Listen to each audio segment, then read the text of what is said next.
Por que que o Lula não reeleito em 2006, a despeito de toda a cobertura negativa que aconteceu no escândalo do Mensalão, sobretudo?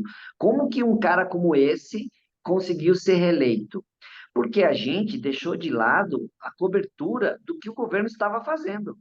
A gente ignorou, a gente tratava o Bolsa Família como uma medida puramente assistencialista, uma medida em que você simplesmente estava lá fazendo o quê? Ajudando meia dúzia de pobre. E não era isso. Ao contrário, é muito mais do que isso. O Bolsa Família começou a dar dignidade para muitas pessoas. Ponto. No governo Lula, e aí porque a gente tem um presidente carismático, a gente percebe que ele conseguiu inverter a lógica do discurso que a imprensa estava fazendo.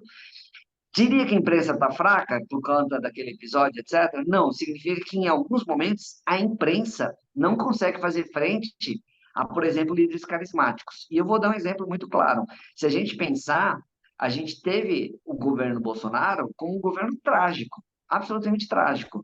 Eu, tirando alguns veículos de comunicação alinhados ao ex-presidente Jair Bolsonaro, a grande maioria absolutamente jogou contra ele. Foram anos pegando pesado contra o governo Bolsonaro. A despeito disso, as pessoas quase elegeram ele novamente. Quase.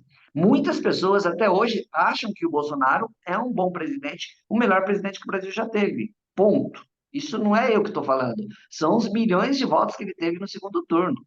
Quer queira, quer não, ele foi para as urnas e por um triz ele não podia ter ganho. Vocês concordam? Acho que a gente tem que pensar nisso claramente. Existe uma parcela do eleitorado que achou que o governo Bolsonaro era um governo perseguido pela imprensa, que a imprensa não estava cobrindo da maneira como deveria.